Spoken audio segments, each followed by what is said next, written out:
7 p.m. and I am reconvening to open session and calling to order the regular Board of Education meeting for Indian Prairie School District 204 on Monday, August 21st, 2023. Michelle, will you please call the roll? Ms. Donahue? Here.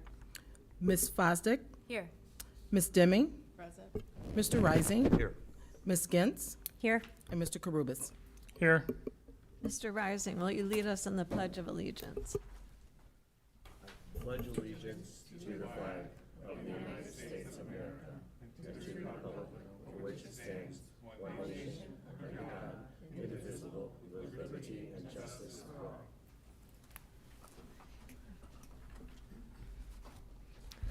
Our next regular board meeting will be held on Monday, September 11th. We have no board salutes today, so we're going to move into public comment. It's now time for public comment. 60 minutes is allowed. Each person is limited to 3 minutes. When addressing the board, we ask that you respect the confidentiality and safety of our students and school district personnel.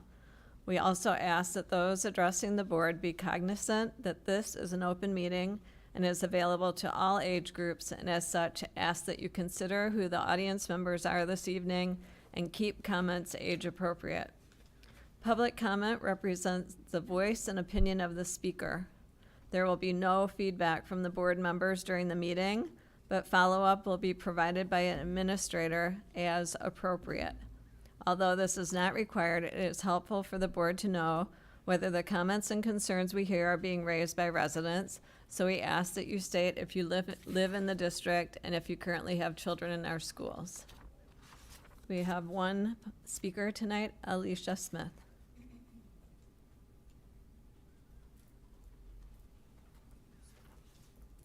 Hello. Oh, wait, is that on? Press her down. Beautiful. Thank you. Hello. Good evening. My name is Alicia Smith. I am speaking about equity. You can ask any parent what they want for their child's school, and the answer would be the same, whether privileged or marginalized, homeowner or renter, longtime resident or new to the area. If you ask a parent, they will say, I want my child to go to a good school. That is your number one priority as a school board member and as an administrator, to make sure that every child in your district is able to attend a good school. But you all are not doing the job that parents have asked of you. 204 schools have great teachers and a great community, but 4 204 schools are below the state average in state testing: Georgetown, Longwood, McCarty, and Fisher. You all created these conditions when you designed boundaries that gave these schools and Gombert low-income populations way above the district average. Naperville 203 has a similar low-income average to 204, yet they do not have a single school that falls below the state average in state testing. They also do not have a single school that has low-income populations doubled or tripled the district average. A family moving into Naperville 203 can choose any home or apartment and know that their child will go to a good school. In 204, whether or not your child goes to a good school depends on their zip code. It is a privilege that not all students get to experience. NEQA's niche rating is built on these inequities because not a single one of the district's title schools feed into NEQA. 204 has 2 school-wide title schools with such a high percentage of low-income students that they receive special federal funding: Longwood, which feeds into Matia, and Georgetown, which feeds into Abanzi. Naperville 203 does not have a single school-wide title school. They do not create schools with such high concentrations of low income. The administration and school board created the boundaries that produce these inequities.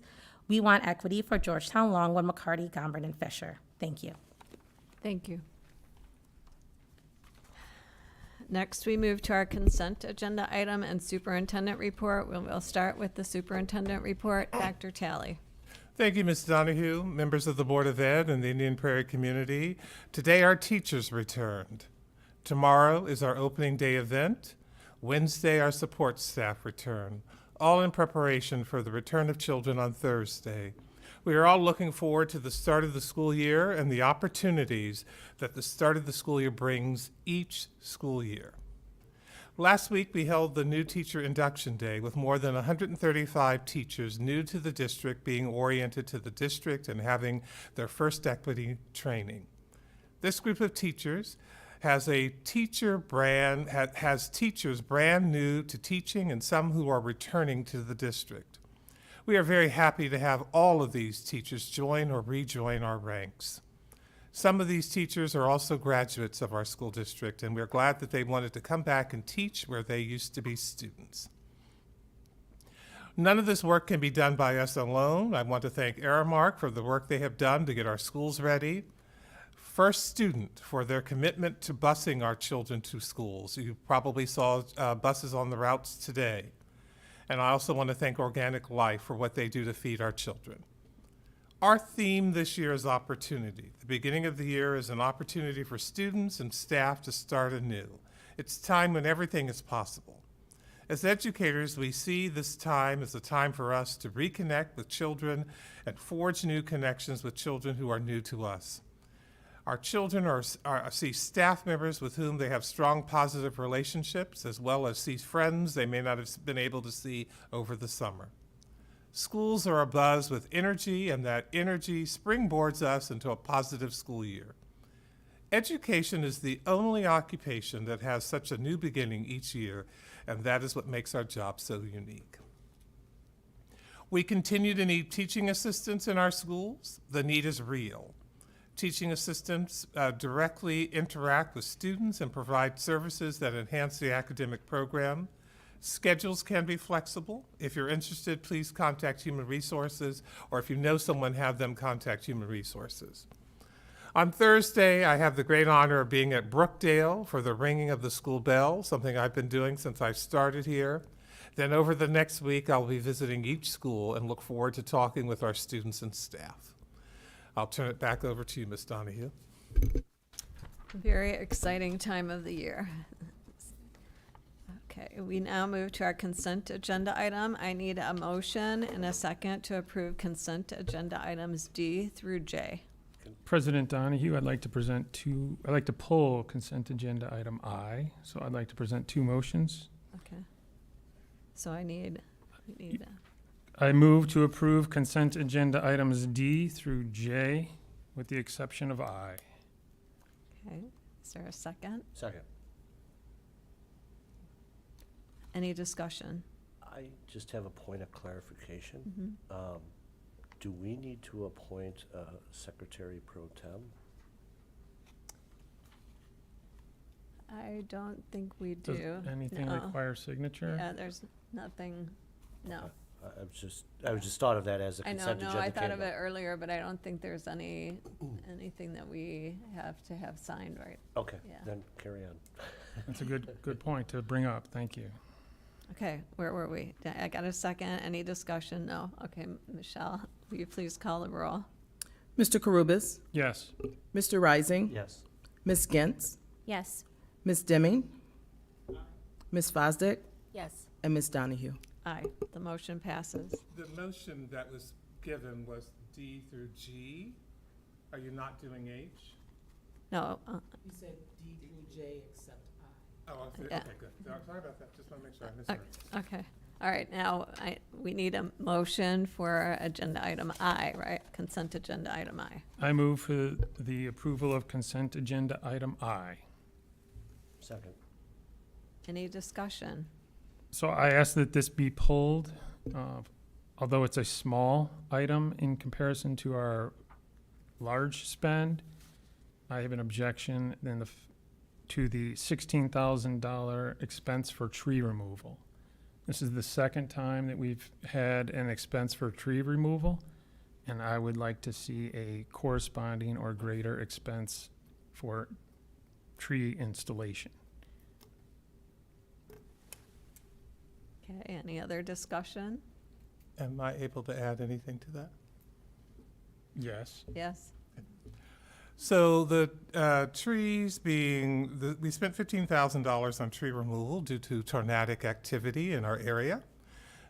Trees of a certain size, we cannot cut them down ourselves, just similar to the Park Service. We have to pay out for having that done. We are spending to plant trees as well. We don't plant trees in the summer. It's the wrong time of the year to plant, and so we will be purchasing trees later on. That has always been our plan. Any other discussion?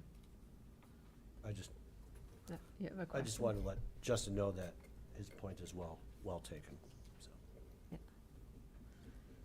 I like trees also. Okay. Michelle, will you please call the roll? Did someone second? Yes, I Second? Okay.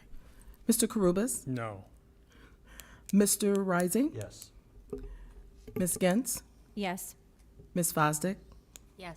Ms. Deming? And Ms. Donahue? Aye. The motion passes. Okay, now we will have a presentation from Brad Hillman, Dr. Nicole Howard, and Laura Rosenblum regarding the annual student behavior and interventions. While they're coming to the table, Ms. Donahue, I'd like to provide some words. They'll provide our annual discipline presentation. Ms. Laura Rosenblum, Assistant Superintendent for Elementary Schools, Mr. Brad Hillman, Middle Schools, and Dr. Nicole Howard, High Schools. Tonight, our presentation will be somewhat different from the past. In June of 2017, the Board of Education at that time heard the discipline report. During the presentation, 2 Board of Ed members talked about the need to shift to talking more about behaviors and present the behaviors and a need to promote positive behaviors. We think tonight's presentation is an emphasis on behaviors and discussing how we respond to those behaviors. We use policy 7190, student behaviors, as the basis of our presentation. There has been a nationwide shift in behavior since the pandemic. We, Indian Prairie, and school systems across the country continue to see a pendulum swing. We do not know where it will all settle. I will say that our schools are doing a great job to address behaviors. They are mindful of the need to keep children in school as well as maintain a safe and orderly place for students and staff. As a Board of Ed member said during the 2017 meeting, we are dealing with very complex issues here when responding to behaviors. I'll now turn it over to our teaching and learning team for their presentation. Thank you, Dr. Talley. Good evening, members of the Board of Education. As Dr. Talley referenced, tonight the teaching and learning team is going to discuss our work with building administrators to ensure a safe and positive learning environment for all of our students as part of our efforts to inspire all students to achieve their greatest potential. The efforts that take place each day in every one of our buildings are guided by the Board Policy 7190. Therefore, we have crafted the presentation to do a review of the policy, along with showing specific student data that aligns to this policy. And finally, we will end the presentation by discussing the future direction of this work, along with recommendations that the district and buildings are considering. But before moving forward with the presentation, and while there is always room for improvement, we truly believe that our data points to a very positive picture for Indian Prairie. Our community sends to our schools amazing students who are focused on learning and taking advantage of the opportunities afforded to them by Indian Prairie and the cities in which they live. Our teachers and administrators work diligently to build positive relationships with students, provide positive structured environments for all students, and are focused on continual improvement. Laura, Nicole, and I are very fortunate to work with outstanding teachers and administrators. In addition to the items listed on this slide, Board of Ed Policy 7190, Student Behavior, the superintendent, with input from the Parent-Teacher Advisory Committee, shall prepare discipline rules implementing the district's discipline policies. These disciplinary rules shall be presented annually to the board for its review and approval. The committee met on March 8th of 2023, and the board approved the code of conduct at the June 5th board meeting of 2023. In Board Policy 720, a review of suspension is to be provided to the board. This report was provided to the board on August 7th by Mr. Sprandl. August 7th by Mr. Sprandl. Tonight's presentation is a supplemental presentation of that data as it relates to the objectives outlined in this policy. Board Policy 7190 has 5 goals and objectives.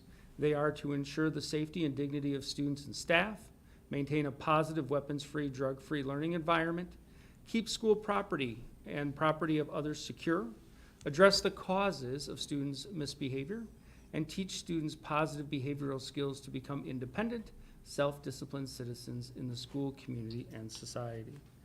So tonight, we will be reviewing the actions that are taken by schools and also the progress made towards each of these schools' goals and objectives during the 2023 school year. And at this time, Dr. Howard will begin by addressing the first goal and its objective. Okay, thank you, Mr. Hillman. Objective 1 is to ensure the safety and dignity of students and staff. So there are several dimensions of safety, from securing entrances to preparing for weather emergencies and other crises. But tonight we're going to focus on safety as it relates to student behavior per this policy. So prevention and mitigation strategies are a large part of our approach to ensuring a safe environment. We have training exercises for our staff on how to respond in various situations, including de-escalation techniques. We also train our staff to explicitly teach the positive I behavior think we might have, expectations. we need the audio more. Do I need to start over? No, you're good. Okay.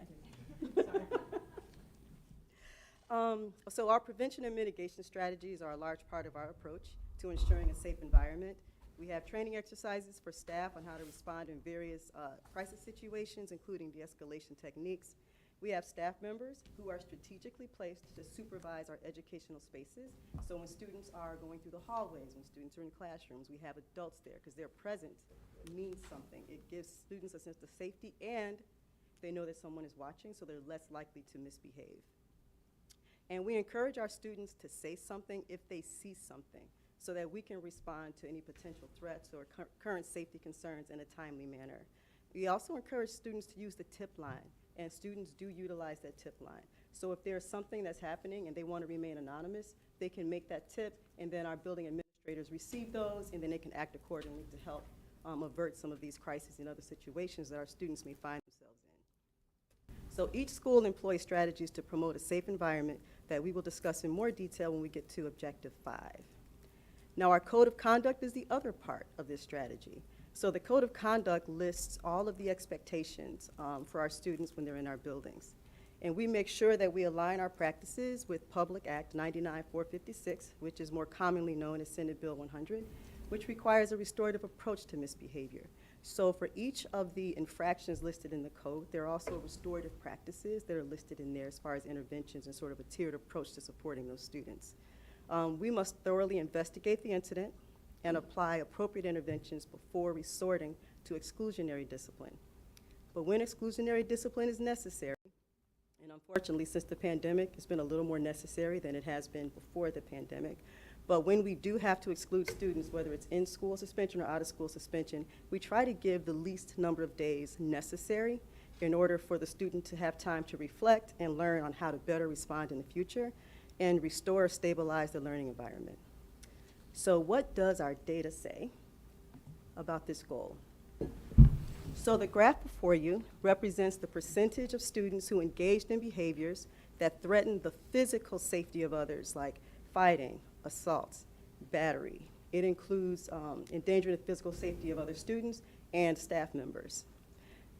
That resulted in an ISS in-school suspension or an out-of-school suspension last school year, compared to the percentage of students who did not commit these infractions.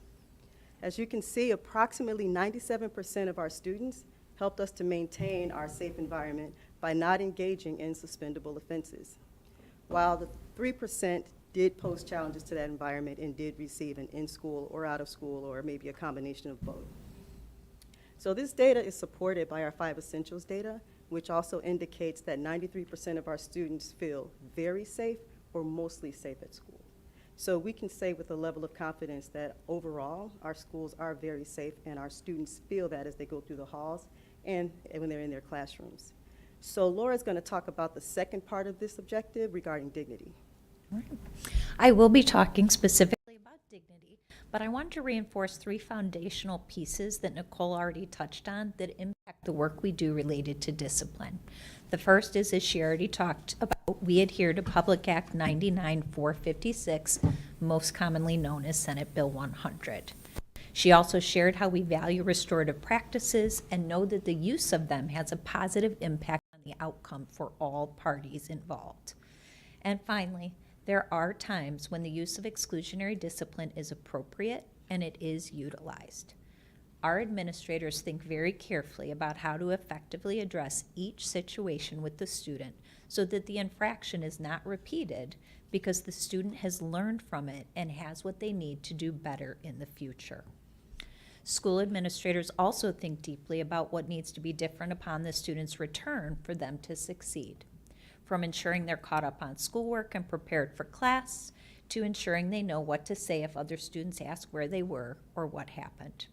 They also make sure the student knows exactly what to expect when they return, so there aren't any surprises.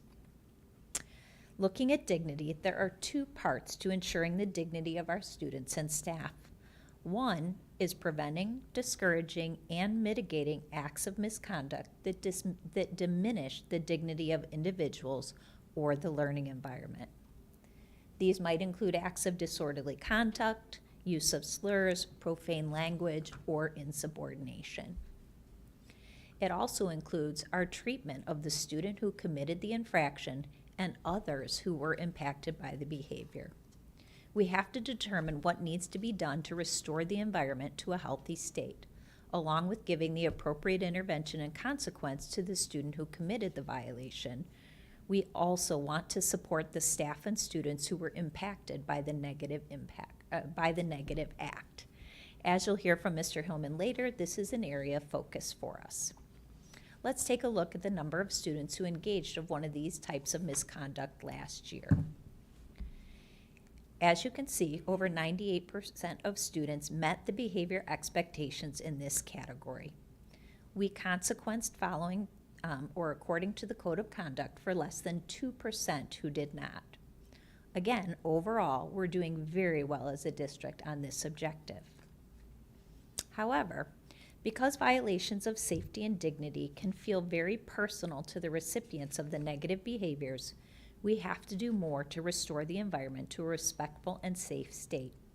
When done well, the offending student is able to return to the learning environment without further incident, and those impacted by it feel good and ready to receive that student.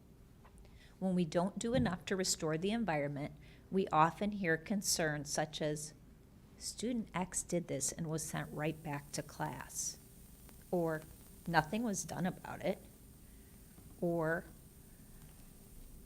not enough was done about it. Why wasn't the student suspended for 10 days or even expelled?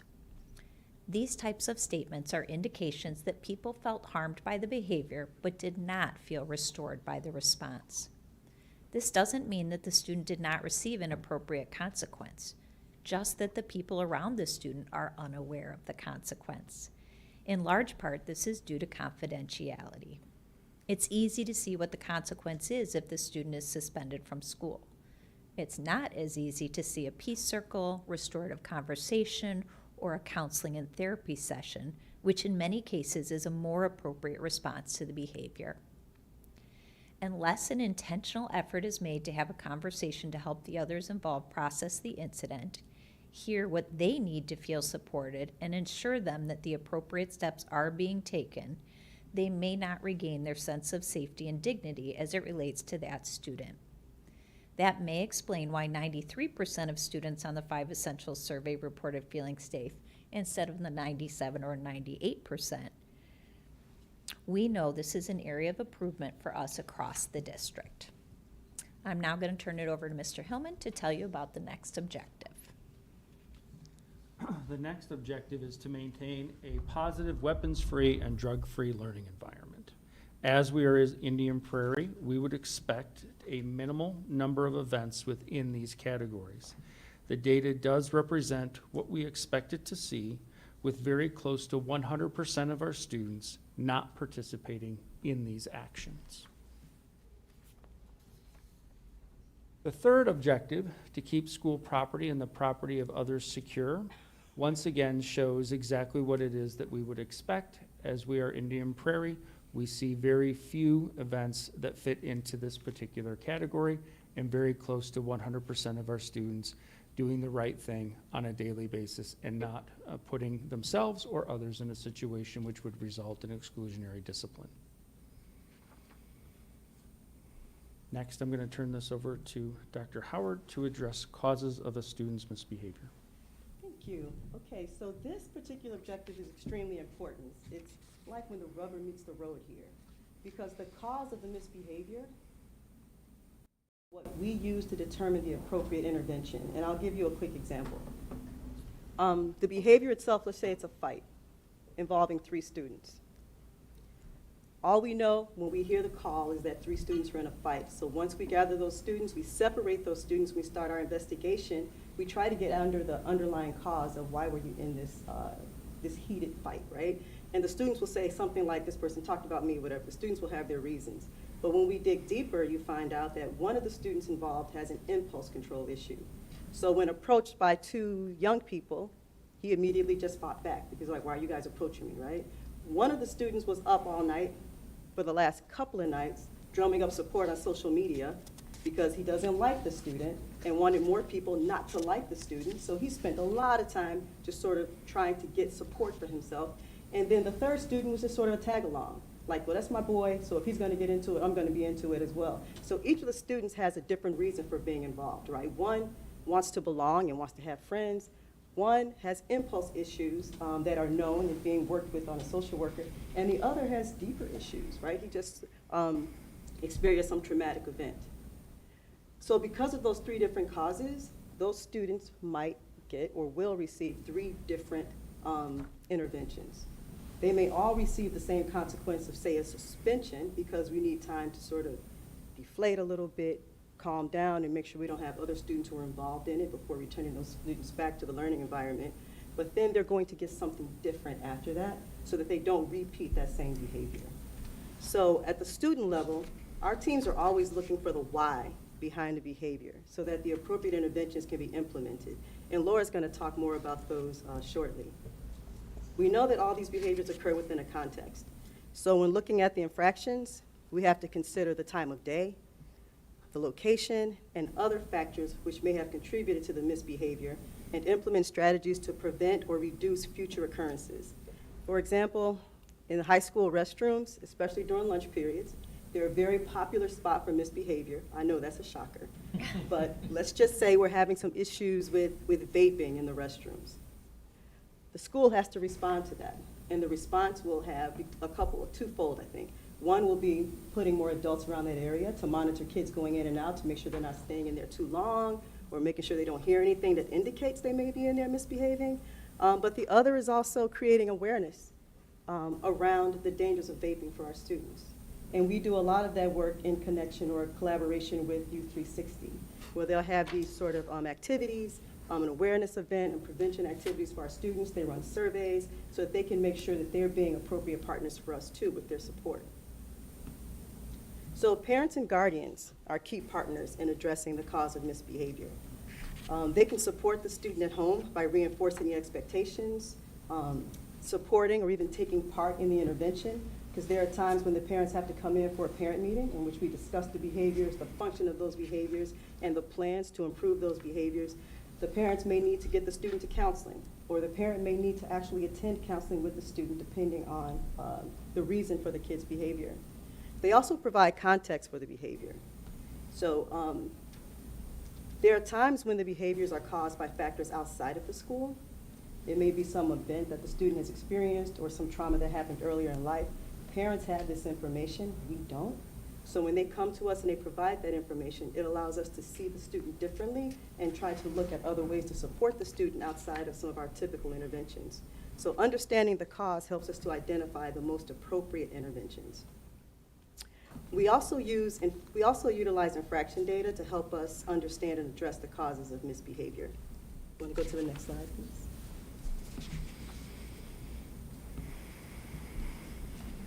So the infraction data is reviewed at multiple levels. At the school and district level, it is used to look at trends over time, including the differences among the various student groups. So when we notice disparities, we do our best to address them. As Brad mentioned earlier, we have a parent-teacher advisory that reviews the policies every year. And we do this to ensure there's no language in the policies that target specific student groups. And Brad likes to use the example of head coverings, right? If in the policy, let's say the policy reads no hats, well, then you're going to see more boys who are being referred because they typically would wear caps. If you turn it to head coverings, you're going to see a larger mix of boys and girls because girls wear head coverings or scarves. So the wording of those expectations is really important. So we make sure we look at that and we scrub the wording to make sure that we're not unfairly targeting one group over another. We provide implicit bias training to reduce disproportionality and referrals for subjective offenses. So for example, if African American students who are usually overrepresented in the data nationwide, if they're perceived to be more disrespectful than their peers, they're more likely to be referred for offenses of disrespect than their peers. You know, whether their behavior is similar or not, they tend to be over-referred because the perception is they're more disrespectful. So we make sure we give training so teachers can recognize that, so our adults can recognize that, and be very cognizant of not committing that type of behavior with our student in response to their misbehavior. So we also look for potential misunderstandings when it comes to cultural norms. And I like to use the example of church for me because this always hits home. I attend a very spirited church where it is okay to talk to the preacher. If he says something we like, we can say amen, we can clap, you know, whoop and holler, whatever you want. There's a lot of exchange back and forth, call and response. My husband's Catholic. Can't do that in his church, right? That would be very out of place. So to do something like that in his church, I would call attention to myself, and people would frown upon that.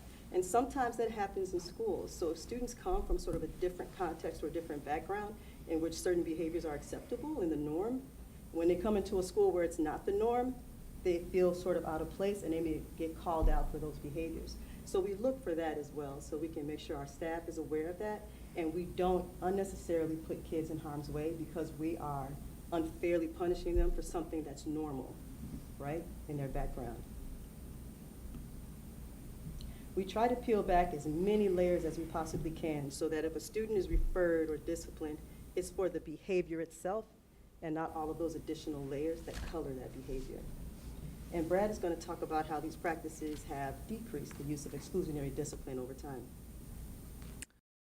Prior to my time starting in the district, there was a conscious effort by the people who were on the teaching and learning team to work with building principals and assistant principals to reduce the number of exclusionary events associated with student discipline. And you see that starting in 2010. You see that that was a stark reduction down to 2012 and 2013. And then as Senate Bill 100 came into play and we had other means that we were working to try to reduce student discipline, you saw that number almost cut in half. And those numbers continued a slow decline that was both appreciated and respected, but also at the same time encouraged to go down even further by the Board of Education prior to the pandemic, and also by building principals themselves, wanting to decrease that and increase the amount of time that students were in school. You have seen, and we were here last year, probably a little earlier than this, but talking about the student discipline data as we came back into full-time school from the pandemic, and you saw that there was that increase associated with the number of exclusionary events associated with student discipline. And you see that across both the total numbers, but also represented in pretty much all demographic groups that are listed on this particular slide. One of the things that we would like to point out, which is not necessarily something that we are overtly happy about, but is that those numbers, while not where we want them to be, are still less than what it was prior to our efforts to reduce the number of exclusionary discipline effects that were happening inside of schools. And that is something that we still continue to focus on. It will be a focus for the upcoming school year, but we just wanted to be transparent with you and show that data at this time. Another way to look at the data is to compare the chronic absenteeism rate of students who were suspended to those who weren't. The data shows that the absenteeism rate is higher for students with a suspension than those without. What we do rely on more is how students are supported when they return from a suspension. Staff work to ensure that they get caught up in work and are ready to return to class both socially, emotionally, and academically. We believe this is also true when students are chronically absent, regardless of their suspension rate. Staff work with the family and student to determine the cause of the absences and to put systems in place to address the cause. From things like making sure they get up on time, whether that's from a cell phone, an alarm clock, or a friend or a family member, or transportation, or if it's something at school like starting the day with a preferred activity or person, increasing their sense of belonging. All of those we find help increase, right, their attendance rate. Nicole will share how we address the causes of misbehavior. Okay, so let's take a look at our progress on this particular goal. We thought a good way to look at our progress is to consider the percent of students who do not misbehave once they've gotten into the system, right? So a misbehavior occurs, interventions are applied. Are those students successful for the remainder of the school year versus the students who get into the system, we provide interventions, and then they misbehave a second time or a third time, right? How are we doing at addressing, maybe I'll go closer. How are we doing at addressing the actual misbehaviors? So if you look at the chart, about 96.7% of students did not commit an infraction at all that warranted exclusionary discipline. So a lot of that goes to some of the preventative measures that are in place, students who are adhering to our behavior expectations, and supportive parents, right? Because the parents make a difference when they're at home, also reinforcing those expectations. We had 2.1% of our students who were suspended for one event. And then we had 1.2% who had 2 or more events. So a very small fraction of our students were repeat offenders and incurred a second or third suspension. And for the 3% who displayed that significant misbehavior, they definitely went in and received additional interventions. And Laura's going to talk about what those interventions look like, especially as it relates to Tier 2 and Tier 3 violations. So in sharing a little more about our tiers and our supports for students, Nicole actually already shared a great preview of that when she talked about the students who were engaged in a fight. And while yes, the consequence was the same, the interventions and supports were different. You'll see on this slide, these are just some of the examples of supports or interventions that can be put in place, but they really are designed and developed based on the specific student and their needs. So if you take a look at Tier 1, that's green, that's all students. And that is really the universal systems that we provide. Things like our SEL curriculum, differentiating instruction, morning meetings. But I really think the most important thing that we bring in terms of Tier 1 is that focus on relationships. Strong relationships matter. The research is clear about that. And one of my favorite TED Talks ever is by Rita Pearson. If you haven't seen it yet, I highly recommend it. But one of her quotes from that is, "Kids don't learn from people they don't like." And so we really make a conscious effort to build those relationships. As Dr. Talley highlighted at the beginning, today was our Institute Day, and staffs across the district spent time connecting with one another and building those relationships as a team, but also talking about how they're going to do that with their students when they arrive on Thursday. So that foundation is very important. The second strength of our staff is really setting those clear expectations. That's also a huge part of Tier 1 is, right, it's much easier to be successful if you know exactly what your Board of Education expects from you or your superintendent or whoever your boss is. It's much easier to meet those expectations and succeed. Our teachers devote a significant amount of time at the beginning of the year and throughout the year teaching those clear expectations and routines so that students can succeed. If students have difficulty right, the tier 1 supports are not enough, that's when we would move to tier 2. And so if you kind of look at the bottom, right, the green is for all students, the yellow is for some students, and the red is for few students, meaning the level of intervention, right, usually is sufficient for a large number of students when we look at tier 1.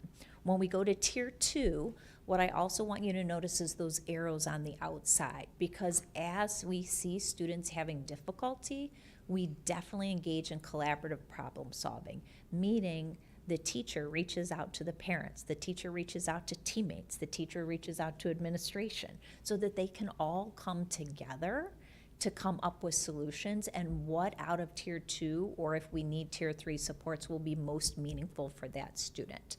So really that continuous parent involvement is really important. And then just we increase the intensity of the intervention. So a lot of times in tier 2, you'll see more small group work.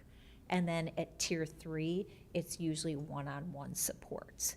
I'll probably just highlight, I think from tier 2, we've talked about this before, but I still think it's one of the most effective supports we found, and that's called check-in, check-out, or CECO. And really the advantage of that is that, number one, it provides an additional trusted adult. So, right, especially at elementary, they have their one teacher for most of the day. This gives them another person that they see when they start the day and when they end the day. There's also a goal sheet or card, and included in that is intervals, usually 30 to 45 minutes apart, where the teacher needs to provide specific feedback to the student. Again, we notice the students, unfortunately, as they're doing things that are really noticeable and maybe not meeting the expectations, but we sometimes miss those great things that they're doing. So really by doing it on scheduled intervals, that holds the teacher accountable for making sure that they're providing that consistent feedback to the student, both in terms of praise and specific feedback or in terms of constructive feedback. And then when you look at our tier 3, those are our most intensive supports, and those include things like counseling, social stories, a functional behavioral assessment, or a behavior intervention plan. Again, staff partner with parents and colleagues to develop that plan to meet the students' needs. We collect data on the plan and make adjustments as needed. We just know that it takes time to replace and learn new behaviors, especially if the old ones might be deeply rooted in trauma. So we work to teach students, even students, about their neuroanatomy so they can understand what happens in their brain when they become stressed, angry, or anxious. And the reality is, while suspensions are necessary for our students, needing tier 3 interventions in particular, it often takes a lot more support to affect long-lasting change, especially for our students who've experienced trauma. So I think that kind of goes back to what Dr. Howard was saying, right? That yes, there's a consequence, but we also have to pair that with supports and intervention for the best outcome. Okay. All right, objective 5 is to teach students positive behavioral skills to become independent, self-disciplined citizens in the school community and society. We've already talked, Dr. Howard talked about 360 Youth Services. I've already talked a little bit about PBIS and CHAMPS, but schools do work very hard to build a positive culture within their building and to explicitly teach the students those expectations. Again, the bullets are just examples of what's in place to teach our students those positive behavioral skills that they need. And again, we're grateful for our partnerships, whether it's with 360 Youth Services or the on-site counseling after hours that we started last year, because we know they've made a difference for many students, as evidenced by the data we've shared tonight.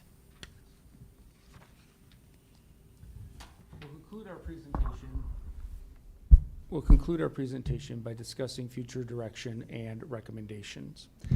Dr. Najjar has been working with Corwin Press to bring in-person training to Indian Prairie based off the book Restorative Practices Playbook, Tools for Transforming Discipline in School. We will be having a very thorough training over the next 2 years that will result in over 200 of our staff being trained in restorative practices and being conscientious in all buildings and also following the same process. So that way we have trained professionals that can move in and out of different buildings, all understanding the same definition associated with restorative practices. So we're very much looking forward to that. Another future direction and recommendation is victim rights and protections. Traditionally, schools have been very good at dealing with the offender. The student who has made the mistake, we work with them extensively, but every now and then we negate the impact that the offender had on a victim or potentially even bystanders who watched the interaction. And so what we're now working on is how to better work with families and also the students who were negatively impacted by that event, if they were the victim or even the bystander, and how is it that we can ensure that they feel safe coming back into our school environment and not taking that for granted anymore. And that fits under that restorative practices training. When we start looking at how is it that we restore the relationship and also how is it that we restore the environment for which students are going to be learning in. Currently, a third focus for direction and recommendation is the tracking of proactive interventions and efforts. We have a lot of people who are doing really good work, but we haven't been very good at documenting all of the times that a teacher may have worked with the student, Brad Hillman, on changing his behavior. And so the parents, Mr. and Mrs. Hillman, assume that this is the first time that anyone has ever talked to Brad about a situation, or maybe they think it's only the third time. But the reality is that the school has been working with him over a period of months, and we need to begin being able to show the family the efforts that are being made to be able to assist Brad Hillman in being a better student and being a better participant in his own education. And so we need to continue tracking those efforts and come up with a mechanism to be able to show that data.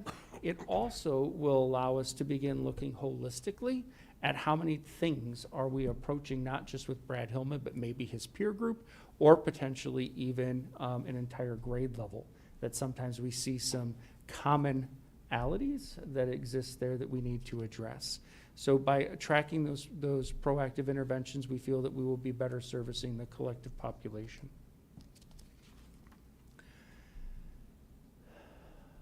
Also, as we've shared tonight, we will continue to analyze data and identify and reduce disparities inside of our student data. All of our buildings are well aware of their student data. They monitor it. They have conversations with the three of us on a consistent and regular basis as we work through various student groups and also individual students. I learn a great deal about some of our students, their background, their history, the trauma that they may or may not have experienced or that they bring to the situation or to the event, and how it is that they are processing it. We also learn a lot about individual students and their life outside of school and some of the other negative impacts that they're experiencing inside of the community when we have conversations with our partners in the Naperville and Aurora Police Departments. All of those things are factored into when we're looking at student discipline and trying to understand the cause of that behavior and what is going to be our response to be able to change the behavior and to allow the student to be as successful as possible. So we are very focused on that. Finally, as we shared tonight, schools and school improvement teams are really monitoring that data, and they're very invested in it, and it is allowing them to come up with tier 1 and tier 2, tier 1, tier 2, and tier 3 interventions that are most appropriate to their buildings and to students that they serve. And schools are a great source of that, and they take pride in being able to address those needs. In summary, we have buildings filled with wonderful and amazing students, educators, and administrators. Inside our schools on a daily basis, there are great relationships that are developing and growing. As is often the case in any type of relationship, there are hiccups, misunderstandings, things that don't go right. That happens. But we are committed to being able to overcome those hiccups, those mistakes, those misunderstandings as we try to work through and rebuild relationships with our students and their families. Additionally, we know that all students and parents and staff bring with them past experiences that influence how they perceive a situation or an interaction. We are working to ensure that staff understand how everyone's past impacts their current reality. We are discussing the impact of trauma on students, the impact of previous educational experiences, expectations, and the impact of family values and teachings for students. This work is ongoing and never-ending. We are very confident that our staff are committed to providing the best experience for students and their families, and we are equally confident in our community supporting their child and our school staff as we move forward this year. Indian Prairie is truly fortunate to have so many amazing people working to ensure that all of our students achieve their greatest potential. Thank you for this opportunity to present this information this evening, and at this time, we'll take any questions. If you have none, no worries, and we'll be ready to go. Start with Mr. Karubis. Great presentation. I like the direction that you guys took it. And we started off with a reference to the policy 7190, and I usually tend to focus on the policy aspects.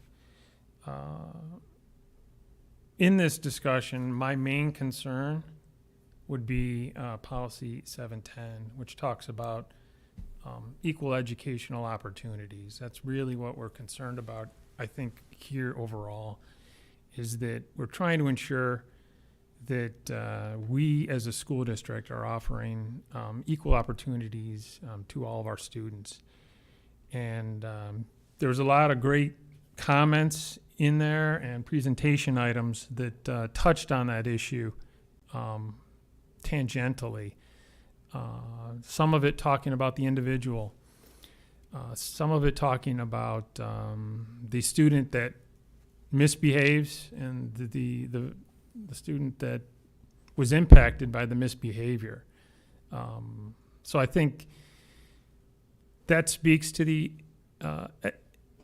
opportunities. So if we have a fight, for example, that would result in potentially a suspension or some other disciplinary measures, but that fight also has an impact on many others, especially in the social media environment, very disruptive to the community generally. So you could see how one bad behavior, an extreme one, would reduce opportunities for many students outside those that are directly impacted. So I'm very encouraged on a lot of the statements that you made there.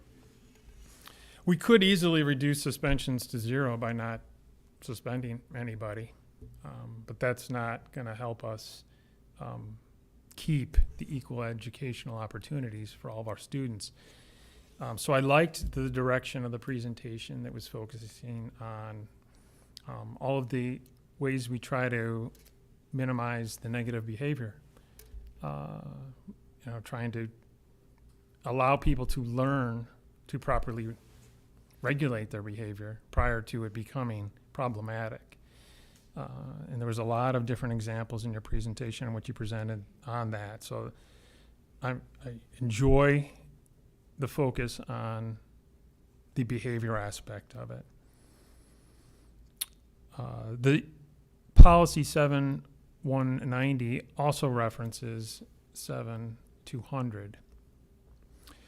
So another concern of mine is that we just follow proper procedures. And the 7200 makes sure that, we have the pre-suspension conference. We provide notice to the parent, whether it's through the letter or phone call. So can you speak a little bit about how the steps we do to make sure that we follow that policy and kind of our procedures and making sure that we, follow the law and our policy on that? I'll take that one since we probably have more of these at the high school level. Okay, so there's actually a checklist that our deans make sure that they follow to ensure that we're following every step of that policy. And we have forms for each of those steps. So there's a suspension packet that is always created before a student is actually sent home. And the schools make every effort to get the parent in to discuss that so they understand what the behavior is, how long the student is going to be out, and the date of the reintegration meeting, because parents also have to come in with their students prior to the student returning to make sure that The student is properly reflected upon his actions or her actions. They understand that this can't happen again. They understand what will happen if this happens again, and then there's an agreement to stick with whatever the interventions are. And so those packets are all kept in a safe place. And so oftentimes I'll review those, because when they're about to suspend a student, especially for more than about 3 days, the principals or the deans will contact me and say, hey, here's a situation, here's what we're thinking, what are your thoughts? And sometimes there are just mitigating circumstances that have to be considered. And sometimes they're on the fence. They're like, I don't know if I feel good about this. What do you think? Is this going to be enough? Is it too much? And we kind of go through those together. So it's usually sort of a team approach to it, but one important factor of it is that all the paperwork gets completed so that the parents have the information they need to help their students improve that behavior next time. There are times, however, when they can't get in touch with parents or the parents refuse to come in. And in those instances, they will mail the letters home, they'll email, they'll leave messages, so they notify the parents if they can't make official contact and discuss it with them. The obligation isn't to actually have the phone call, it's to attempt the phone call. I mean, the parent needs to pick up and participate as well, I get that. I want to focus on kind of the student handbook aspect of it. You know, we have an obligation to kind of inform the students and the parents about the policies and the rules. Some of it is obvious, don't fight, and some of it's not. You know, some of it is don't bring pepper spray into schools, because although it is used a lot in defensive measures, it can be very disruptive if ever deployed accidentally. So tell me a little bit about how we inform our parents and students through the student handbook. There are a couple of components to that. And one of the things that should have been referenced, and that was why I expressed a little frustration, is that we are in the process of reviewing all 3 handbooks that we have and trying to ensure that they are all collated properly and that there is cross accuracy between all 3. That part is taking place as an overall general review. That is something that you will see when the next version of handbooks come to you at the end of this particular school year. But as far as the communication process, there's really twofold. Probably many more than that, but the first one is when you register your student, you are asked to read the student handbook and sign off that you have read it and that you know what the contents are of it. That said, that's for parents, right? The more important part is how do we communicate that with our students? At the middle school level, we put together all of our teams, and the administrators go in and they have a review of positive expectations that are associated with being a good student. We don't go in and say, here's the list of all the things you can't do, but rather we really focus on here's what it means to be a positive, productive citizen within inside of our schools. And here are a couple of things that you might want to really pay attention to as a student, so that way you're aware. And we also reference things that have happened in the past. For example, if there was somebody who did bring pepper spray to school, there was an issue with it, we would remind all of our students, hey, this is an issue, and it is something that needs to be addressed, and you need to be aware of the fact that you are violating school policy when you do that, and you are subject to disciplinary actions. So at the middle school level, we have lots of conversations with students. Then we also have resetting opportunities when building administrators or teams feel that things are needing to be reset, we need to re-explain, we bring people back together again, and we go over those expectations and teach them yet again, and also reinforce the things that we don't want to see that unfortunately we have seen in the last little bit. An example like this a couple years ago were the TikTok videos, challenges that we were all very giddy about. And having to readdress positive behavior expectations. And while it may look fun on TikTok, don't do it. And then the high school probably is somewhat similar. Yeah, very similar. We do far more with students than we do with parents. Mm-hmm. With parents, it's did you receive the handbook? There may be some highlights presented at parent meetings over some of the things that majority of students may find themselves in danger of. With students, there's a lot more conversation. And it's developmental. So there's a lot of effort that goes into freshmen, that transition to high school, a lot of meetings, a lot of going over our code of conduct, because it is slightly different from the way the middle school handbook is laid out. We could do a better job with transfers, because I think when they come in, they may not get as much because they've missed a lot of those big meetings. And so we are cognizant of that, and we're thinking of ways to better acclimate some of those students to the environment, because transfer students are some of the students that you see in a lot of this data. So we have to do better with that and their parents. There's some, it's just not the same level of training, I would say, that our other students receive. They really do stick to a lot of the hiccups, a lot of the things that they see often, because it impacts more students. We also look at potential for students, and they may be addressed on a smaller level. So if I know Katie has been struggling with something since middle school, then our counselors and social workers may have a conversation just with Katie on what that looks like at high school, so she can avoid that, because you want a fresh start, right, Katie? You don't want to have those same issues, right? I do. Exactly, when you come to us. So it's varying degrees, because if we were to take the book and go through it page by page, not a single student is going to pay attention. Well, I shouldn't say that. There may be some, but very few. And I'll just say at elementary, very similar. There's usually 3 key expectations, something similar to be safe, be ready, be kind. And then we go over what that looks like and sounds like in the classroom, in the bathrooms, at recess, everywhere, and then just continue to reinforce that. In terms of the parent piece, a lot of times our principals in their newsletters might highlight something in particular, just as a reminder that, you know, no toys or look-alike weapons may be brought to school or anything like that, just as a reminder if it's needed. Great, great. Well, I like the focus on the individual. We do collect data on various subgroups: race, sex, income, special education. And we do that because the state and the federal government require us to do that. Correct? When we report discipline data, we do report all the demographic factors that are there for a student, and that is a requirement, yes. So they require us to collect it, and they require us to report it. But that doesn't look at the individual. That groups, you know, certain groups together, and we've got to lump them, even though there's a lot of diversity within those groups. My concern with being a board member of many years is with running a fall, yeah. Did I say it right? All right. Of the Office of Civil Rights, where the disparity, regardless of what the individual sum of the suspensions, the disparity is so great that the Office of Civil Rights says there might be discrimination involved, regardless of there being possible other reasons. So we do have some disparities, and I'm going back to the focus on the individual and really focus on the educational opportunities.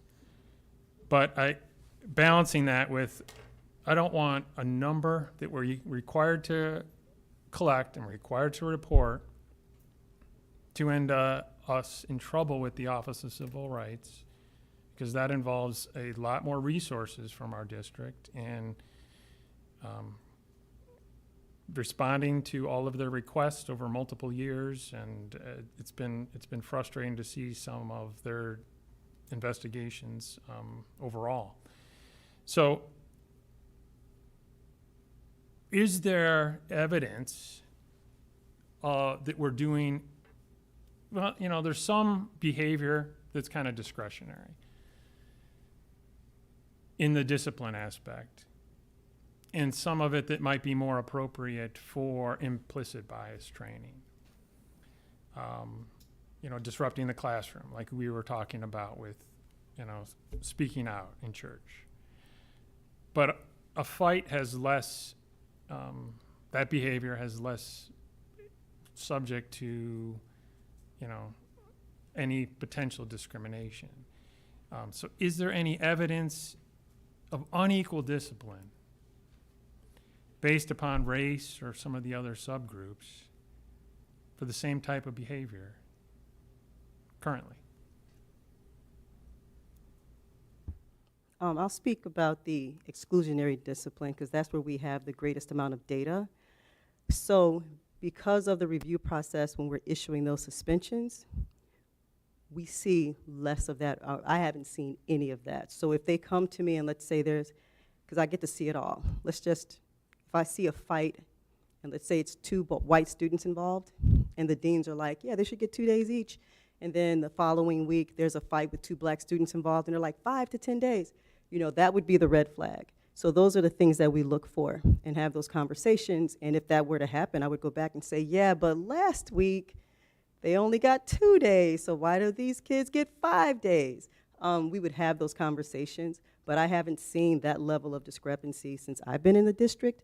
There may have been a time when there was more of that for the exclusionary discipline, like back in when the rates were through the roof. I'm not asking for like the last 10 years. But I yeah, get so it, there may right. have been a time for that. Now, I think where we probably do have some issues is around the implicit bias area, where I might give one student 3 redirections before I refer that student, and I might give this student only 1 redirection, right? There's less data for us to look at because we're not in the classroom. We don't know how many redirections the students are getting, so we don't have hard evidence of that.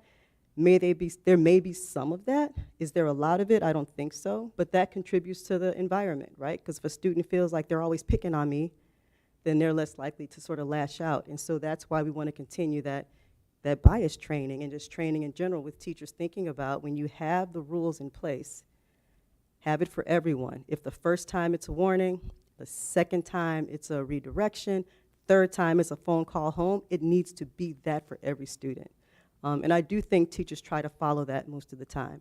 But I can't say with certainty that we don't have some bias issues. And there is a difference between, it's a spectrum. There's a difference between bias and discrimination, and, one would lead to the other eventually. On slide 18, where we talk about tracking proactive interventions and efforts, I really like that. Where we're trying to get some more data on some of the supports we're giving. So we could say, look, before we got to that fight, we were providing these services, because you're not going to know all the fights that you prevented, but we gave all these services, which is great, to try to get off the railroad tracks before too long. So, that being said, the absence of evidence is not the evidence of absence, and in an effort to minimize the potential of the disparity becoming so great that we run afoul of the Office of Civil Rights, I would like to see efforts to kind of document or look for potential discrimination, or based on the same behaviors. Obviously, if it happened last week and the situations are perfectly similar, it's easier. But there's other ways I think we could try to collect some data, proactively, so we don't have to go back and say, here's data from 2 years ago and make it. And that could be done with, surveying different groups or, I don't know the exact answer to that, but I think if we try to make a good faith effort to collect some data on potential discrimination, I think that would go a long way to us finding some problems so that we can try to prevent some of the issues that come up. So I don't have any specific objections. I'm not sure if the board wants to push you all in that direction. It's a suggestion I have, so nothing further. Ms. Fosdick? Thank you for the presentation. Overall, of course, I feel really good about the fact that the vast majority of our students are displaying positive behavior. I do have a specific question for Ms. Rosenblum. You mentioned balancing the restored environment in the classroom and confidentiality of consequences, right? When they're like, well, nothing happened, or the student came back. and that it's an area of focus or improvement in the district. Are there specific steps or strategies that we're looking for that, or what might those look like? So part of what we're doing, part of our work is also just looking at trauma-informed practices and really getting underneath the why, which Nicole talked a little bit about those causes of student behavior. But I think helping teachers understand that just because we do exclusionary discipline doesn't really solve the problem, especially for elementary students. So I think some of that is helping them see what types of things are put in place or can be put in place to really support that student overall. So I think just being more transparent in terms of tier 2 and tier 3 supports, and obviously a lot of times they're included in those conversations. But I think it's harder for our parents because, right, the parents of the students that were in the class and witnessed it aren't going to be privy to that information, but we can certainly share with them, just like in this board presentation, that there are a lot of factors that are considered and a lot of supports are provided. They're just things that don't change overnight, right? They're things that take time for kids to learn and develop those skills and those mechanisms to cope with stress, anxiety, anger. Okay, thank you. And then toward the end, I've caught myself thinking something and realized I should clarify it rather than just assuming, which is on slide 17 when we're talking about the other things that we're doing, the positive behavioral skills. My assumption, and please correct me if I'm wrong, is that in the second step in advisory periods, things that we're actually teaching and normalizing restorative practices just among like positive relationship building and just friendships, so that it's not just a discipline issue, but that it's actually like a positive building thing. Am I correct in that assumption? Yes, That's you're part of that? absolutely Okay. correct. Yep, I'm it thrilled to really hear it. is That's being great. proactive in terms of helping kids develop all kinds of skills in terms of relationship building or coping or other areas, so that we're hopefully giving them what they need so that it doesn't become a problem. Okay, great. Thank you. Ms. Gentz? I would like to thank you guys as well for the great presentation. Honestly, the tier 1, tier 2, tier 3, it is so helpful in kind of helping me at least understand when you decide it's time to kind of take a little more action with children, and obviously appreciate how huge tier 1 is, knowing all of the students are getting that. And I have to say, I love the whole child approach that's now being taken of it's not just the behavior, it is the why, it's what is going on. And one thing you guys touched on at the very end, talking about something you'll be working on more, victim rights and protection. And I know it's probably still just an idea that you guys are still kind of formulating. What is that going to look like? Is it kind of almost having the victim more involved in, counseling or something of that sort, depending on obviously what was done to them? So I do think it is definitely that, but it is even just that conversation with, especially at the elementary level, with the parent and the child in terms of what it is they need to feel safe and secure. And you're right, not all students are ready to have a conversation with the offender. So we definitely take that into consideration as we work through it, but then also looking at how are things going to be normalized or okay in the classroom, knowing this. Right. And then the other piece that we've really been working on as well is what kind of conversations and processing do we do with the rest of the class, right? When they've witnessed a significant event, whether it's between two students or a student and a teacher, how do we process that? So we really started tapping into our social workers and our psychologists and our administrators to come into the classroom and have a conversation to process with kids. We've found that you can't just go right back to teaching math after an experience like that. So we're providing some training for our principals on that as well.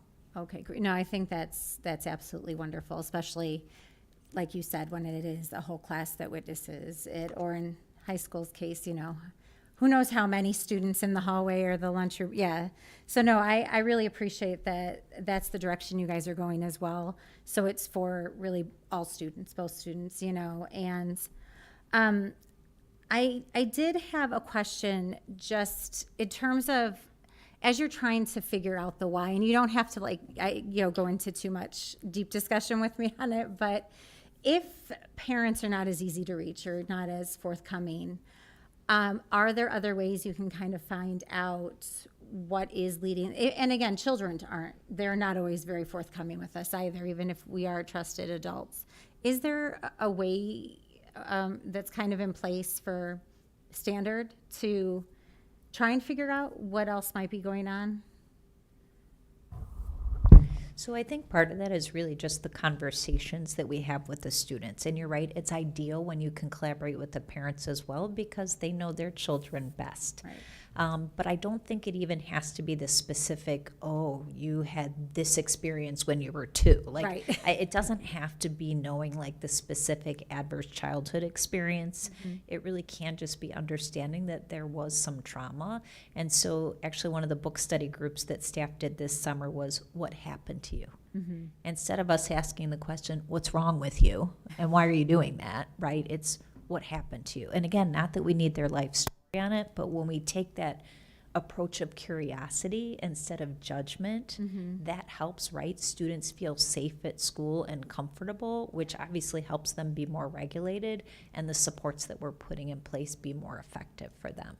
I think all of that is great. So I just want to thank you again for all that you're continuing to do. I know it is hard when you are regulated so much, by following, state law. But I really appreciate the work you're going to continue to do for all of the students. Ms. Dumming. Thank you. It's been mentioned that we are all concerned with equal educational opportunities and learning for our students, but I'm also extremely concerned with equitable restoration, justice, and practices that for each student as well.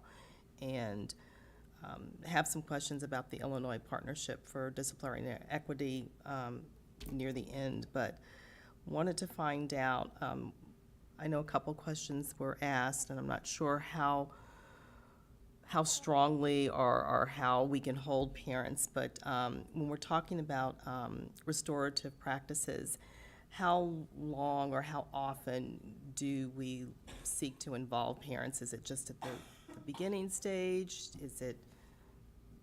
Is it a long-term, or does it vary, or how can we ensure that the parents are involved for the extent that's necessary to see that behavior? Well, I think that's one of the reasons that we have the training coming up and the extensive training, is that in order to be able to do a restorative practice effectively and not cause greater harm, we need to make sure that our adults are all following a very solid practice. And that's why we want to have that many adults trained and develop a train-the-trainer model. So this way we are uniform in that, and we have everybody who is trained utilizing proper language, so that way there isn't any other harm caused by the conversation. And so we want to get to that point of how it is that we're going to then begin offering trainings to families as well. So that way, when you're entering high school or you're entering middle school, is there something that could potentially be watched by an incoming family, so they know that if and when something does happen, whether your child is the victim or the offender, you know what that process is going to look like, and you feel comfortable about engaging inside of that conversation. Sort of a follow-up, one of the questions that I also had, probably piggybacking a little bit on that, is, so for, one thing that we've tried to do over this last year is provide opportunities for counseling for families across the district. And so for families, especially where we see challenges in lower economic arenas, as we move forward, how can we ensure, or how can we provide supports for those families that may not be able to access counseling for them, outside of support or by themselves, when there could be means that could help their student have a better approach as far as school is concerned? So when it comes to the middle school and the high school, we are still continuing on with our 360 partnership, in which we have 360 counselors who are available during the school day to meet with students. The middle school level probably uses them more proactively, indicating that a student, Brad, for example, needs a little bit of assistance in being able to re-regulate himself, use appropriate language when he is frustrated, and those types of things. So we use it proactively. We also make those references. One of the struggles that we do sometimes have is that in order to be able to access the 360 youth counselor during the school day, we do need parent permission for that. And that in some of our buildings is probably our biggest hurdle to overcome, is getting that paperwork either signed when they come in to meet with us and they want to take it home and read it, and then we never get it back, even though we make a lot of attempts for it.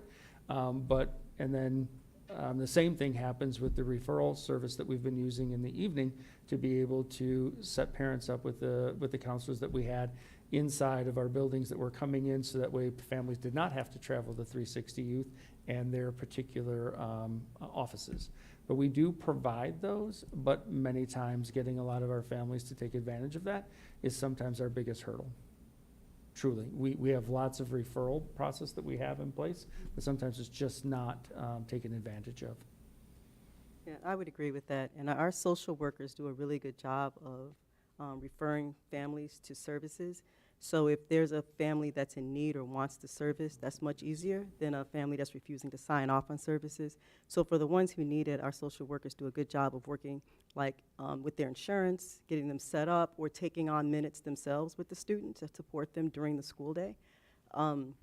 Like Brad just mentioned, it becomes more difficult if the parents feel receiving the services is somehow shameful on their family and they don't want it. You know, that requires a lot of finesse and nuances, because the counselor can work with the student or social worker for a few sessions, but after so many sessions, they need to get parental permission. And so if we can't get that, then we have to go to like a plan B. How else can we support this student? This probably relates a lot to that, but I did want to know, how are we trying to help families understand the chronic absenteeism challenge in that, relationship as far as disciplinary challenges are concerned?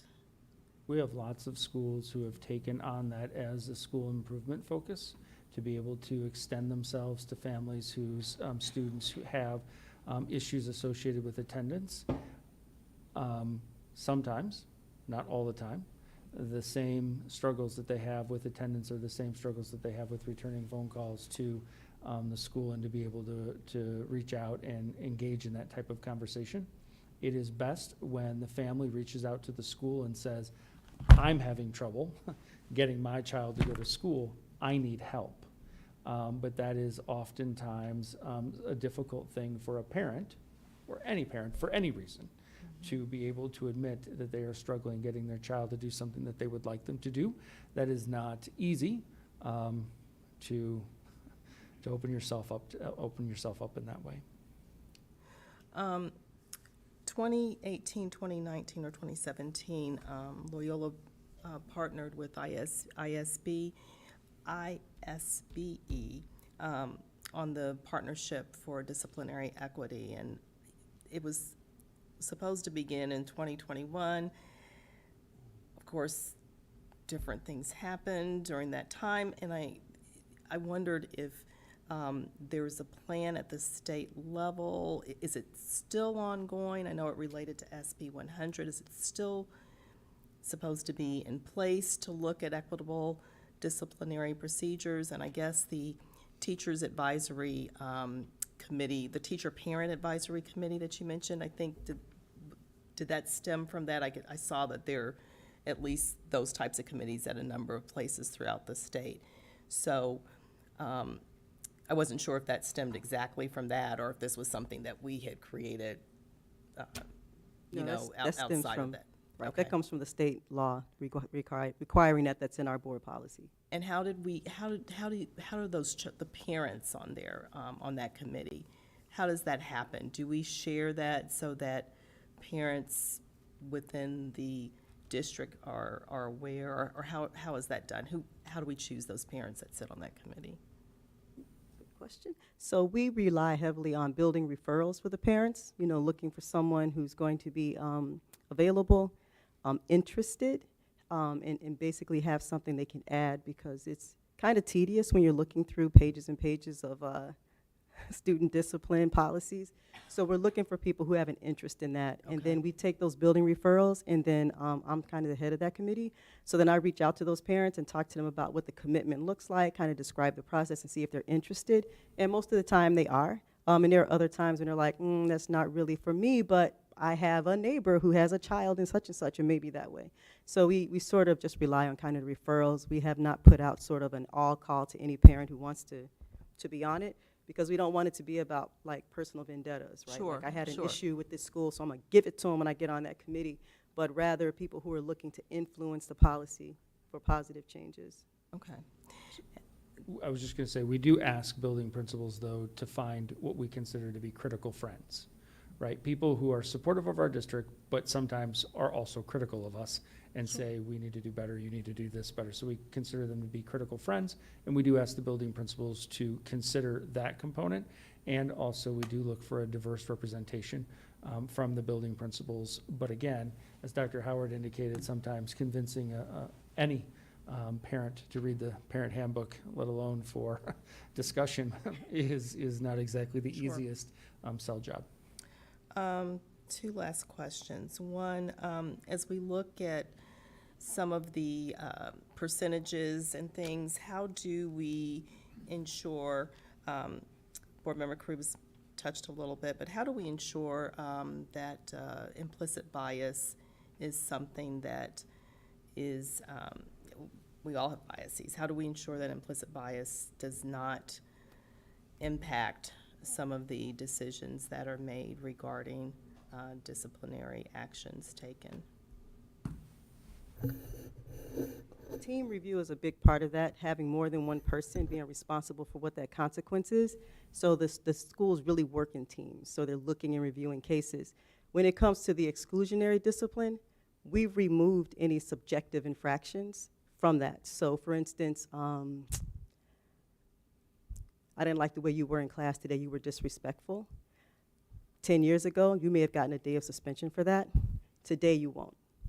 So the suspendable infractions are more of those hardcore, you had a fight, you brought drugs into the school, those things for which there are no debates. If it's more discretionary, where it could be a matter of perspective if you were disrespectful or not, we handle those in different ways.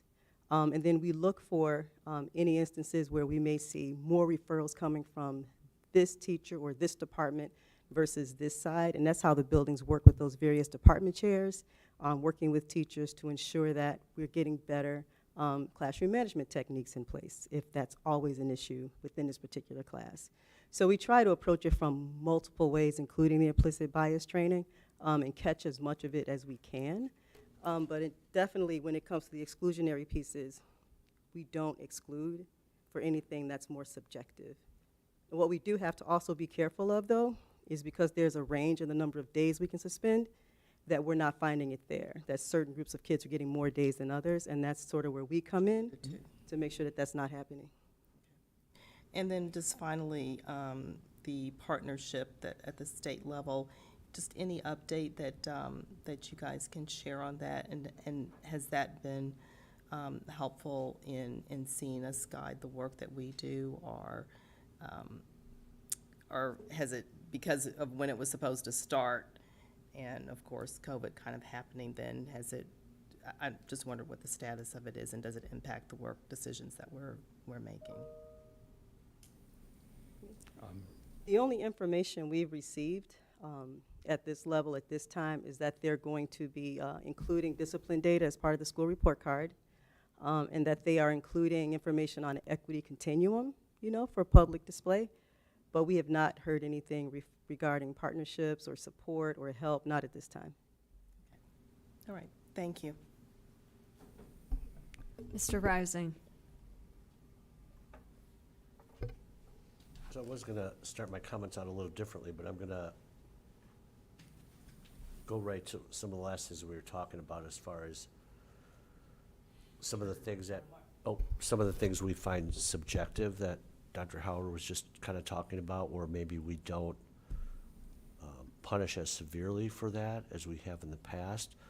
And where I want to kind of go with it is dovetail off what Ms. Fostek was saying earlier regarding to elementary, because I think what I'm seeing and hearing is our elementary teachers just have seen behaviors that they haven't seen. And I look forward to us maybe having more discussions with our elementary teachers so they have a clearer understanding of that, that there is punishments taking place or restorative plans with those students. But I also want to put it in perspective here. We've got 10,400 elementary students, and I counted roughly 39 out of school suspensions out of 10,400 elementary students. So we have to keep that in perspective here. Now, that's not to say that, you know, this is kind of where I go with this is the expectation part. Because I think, and going back to slide 11, I think expectations and what's acceptable behavior does need to be consistent across our student population. I think where we get in trouble is where we have different expectations or what's acceptable. And I think in discussions I've had with parents, most recently at the P3 meeting this past year, is that many parents said to me is, if their students understand what expectations are and what's acceptable and not acceptable behavior, those parents are much more accommodating to whatever the punishments or consequences are. So I feel like we need to have maybe some more explanations of what, you know, I look at schools that are not public schools. We have to educate all students, right? And oftentimes those kids that are getting in trouble the most, you don't want to pull them out because that punishment's not going to make a difference to them. And those are the kids that really need to be in school learning. I get it. I was one of those kids. But at the same time, that they still need to have a level of expectations, you know, and what's acceptable. And that's where I think, as much as I used to be not a believer of restorative practices, I think when done really well, it can make a difference, because your kid who gets in trouble a lot, me, you know, when I was younger, there was nothing to change my behavior. A punishment was just a punishment. It wasn't until a teacher said that I should have higher expectations for myself, that I had a plan of what was expected of me, that we had goals that we had to meet. That's when that restorative stuff really made a difference for this student, and I have to imagine makes a difference for a lot of our students. You know, and the data that I see, and you can look at our discipline numbers over the course of the last 13 years. And that's something else I wanted to say, is that in my time on board, the board is always hyper-focused on our discipline. And if you go back 13 years ago, we had double the amount of suspensions that we do now compared to today. Now, is it where we want to be where we were 2 years ago? No, it's not. But again, it needs to be kept in perspective here. You know, when I said last year, like, oh, I'm going to be looking at the numbers this year to see how they compare to last year. In reality, our in-school suspensions and out-of-school suspensions were really statistically, they remained about the same, you know, this year compared to last year. Is it ideal? No. But here's what I did notice, and I want to put a positive on this, is that what I did notice with the in-school suspensions, that went from a year ago over 1,700 students to now 1,100 students. Mm-hmm. So it was cut by a third, over a third. You know, and then out of school suspensions, again, same number, and it's about the same number of students. We had less in-school and out-of-school suspensions at high school. We had an uptick at middle school, and we had a slight uptick at elementary, but again, keeping in perspective, 50 students out of 10,400 at elementary. So I think there's a lot of positives to take out of this, but I think there needs to be more communication. And I think that's what I heard from all three of you at the elementary, middle, and high school level, is that, you know, there will be communications, not only internally within our own staff, but, you know, expectations and that type of thing. And, you know, but if you could just address that one thing, is that I didn't misunderstand. I heard you say, I thought we have a consistency in punishment or in consequences. Didn't you say that, or was I mistaken? So I think if I'm recalling the conversation or the part of the presentation correctly, it was when we were referring to this particular slide, in which we are looking at that once we started the massive decrease in the number of suspensions, and we started the continual downtick, and now we're still back up to where we were when we had that massive reduction. Right. That we're still having the same set of expectations and standards. I don't think that we are increasing our consequences. I don't think that we are being heavy-handed, but rather we are simply trying to maintain the common set of expectations with common responses that are similar, and are utilizing exclusionary discipline to the lowest extent possible. I still think that that is an effort that is happening within buildings. Okay, thanks. So thank you very much, an important presentation. I think that it helps put the bigger picture in perspective. You know, the charts that you showed about the percentage of students involved in the behaviors and the different groupings, I think was helpful, because we tend to exploit hearing about a certain instance, and it just gets blown up into all social media and other places. So I think that was extremely helpful. We are a district that strives for equal opportunities, equal treatment, equitable procedures that work for all of our students. And I think over, you know, the comments that you heard tonight, that was a consistent theme too, that's extremely important. And it was part of your presentation to kind of talk us through how you're working to make sure that that is the case. So I think that was very important. There's some set of parents and teachers probably that would love to have, and I've been at meetings in the last year where people discuss this, can we just have a matrix that says if you do X, then you get Y as a punishment?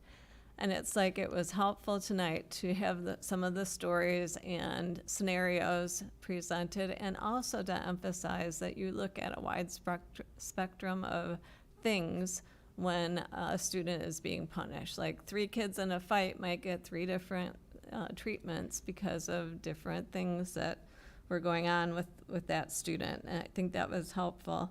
I also really like the pyramid of the tiers.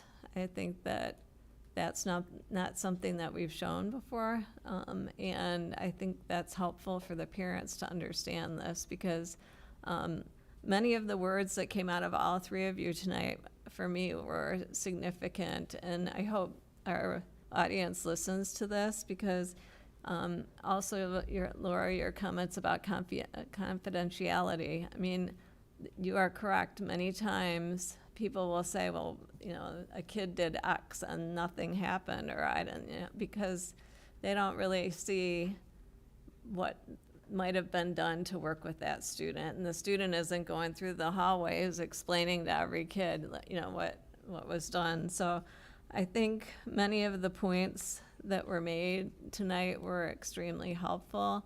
I think we continue to need to look at how we can make sure this continues to be equitable for all of our students, look for areas where we might be more subjective than we want to be, and continue to look for ways to make sure our staff, students, and all of our teachers are protected.